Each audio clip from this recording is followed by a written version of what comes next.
1월 18일 수요일 새벽입니다.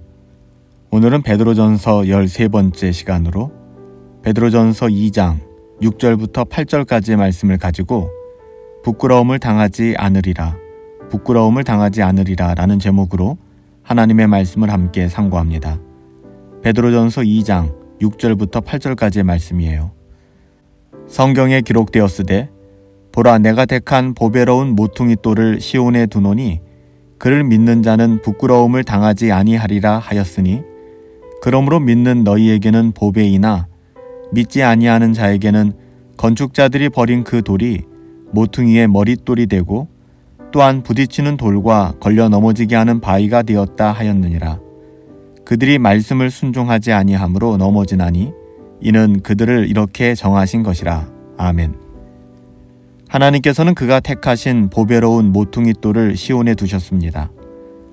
하나님께서 친히 택하셔서 그렇게 세우셨다는 것이죠. 그러기에 이는 세상 그 무엇보다 가장 보배로운 돌이 되는 거예요. 왜요? 하나님께서 친히 택하셔서 그렇게 세우셨기 때문입니다. 여기서 모퉁이 돌이라고 하는 것은 사실 건축하고 집을 짓는 데 있어 가장 기초가 되는 기초석을 이야기하는 거예요. 이런 모퉁이 돌은 무엇을 의미하는 것일까요? 그래요. 바로 우리 주 예수 그리스도를 상징하고 있는 것이죠. 예수님은 구원받은 하나님의 자녀들에게 있어 이 세상 그 무엇과도 비교할 수 없이 존귀하고 보배로운 분이세요. 그래서 우리는 수많은 찬양의 곡을 붙여서 주 예수님보다 더 귀한 분은 없다라고 고백하는 거잖아요.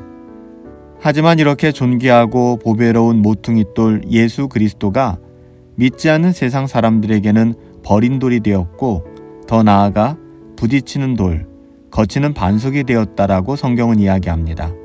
참 역설적이죠. 여기서 거치는 반석이 되었다는 것은 무슨 뜻일까요? 많은 사람들이 예수 그리스도로 인하여 부딪히고 넘어졌다는 이야기예요. 그분들에게는 예수님이 구원을 주시는 분이 아니라 마치 무거운 짐으로 밖에는 안 느껴졌다는 것이죠. 정말 불행한 일이에요. 그런데 우리가 복음을 전하다 보면 정말 이런 분들이 적지 않은 것 같아요. 적지 않은 게 아니라 정말 많다고 해야겠죠. 우리가 복음을 열심히 전하고 가르치고 권면할지라도 절대 믿지 않는 분들이 계세요. 하나님의 은혜로 복음에 관심을 갖고 그 마음의 문을 여시는 분들도 계시지만 그렇지 않은 분들이 더 많지 않나요? 그래서 누군가의 구원이라고 하는 것이 결코 우리의 어떠함으로 설명되거나 성취 가능한 일이 아니라는 것을 우리는 복음을 전하면서 전도하면서 꼭 기억할 필요가 있어요. 오직 하나님의 은혜와 사랑이 아니면 설명될 수 없는 것이 구원 사건이잖아요. 우리들의 구원도 마찬가지고요.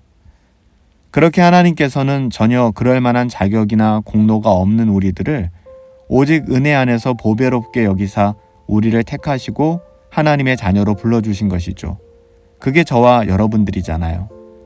그런 우리들이 어찌 예수 그리스도로 말미암아 시험에 들거나 걸려 넘어질 수 있겠어요? 그건 불가능한 일이잖아요. 말도 안 되죠. 왜냐하면 예수님은 우리의 구원의 근거가 되셨고 우리의 구원의 유일한 이유가 되시기 때문에 그래요.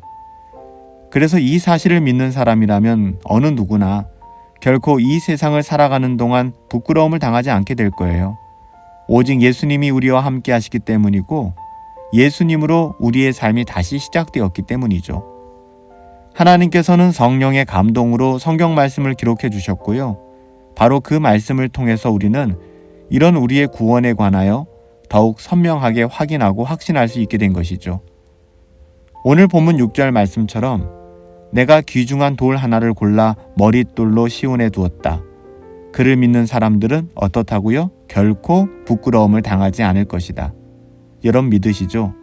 오직 예수 그리스도를 믿고 의지하며 따라가는 사람들은 결코 부끄러움을 당하지 않게 될 거예요. 사실 오늘 본문에서 거룩한 모퉁이 돌로 묘사된 분은 바로 예수 그리스도시잖아요. 예수 그리스도, 우리 주님은 이 세상 그 무엇보다도 존귀하고 보배로운 분이세요. 하지만 하나님의 은혜를 알지 못하며 하나님의 은혜 밖에 머무는 사람들에게는 그런 우리 예수님이 그리 매력적이지 않은 것이죠. 예수님을 믿지 않으니까요. 그래서 그들은 집 짓는 사람들이 쓸모없다 생각해서 그냥 길거리에 내다버린 돌과 같이 그렇게 예수님을 의미 없게 여겼던 거예요. 그뿐 아니죠. 은혜의 복음을 알지 못하고 믿지도 아니하는 사람들에게는 이 은혜의 복음이라는 것 자체가 그저 삶을 힘들게 만드는 종교적 올무로밖에는 느껴지지 않는 거예요. 단순한 종교적 올무에 불과한 것이죠. 그래서 사도 베드로는 걸려 넘어지게 하는 돌이요 장애물이 된 바위라 이렇게 묘사한 것이죠. 이 말은 하나님을 알지 못하며 복음을 깨닫지 못한 사람들은 하나님의 말씀에 절대 순종할 수 없다는 거예요. 그러니 하나님의 말씀이 무겁고 숨막힌 것이죠.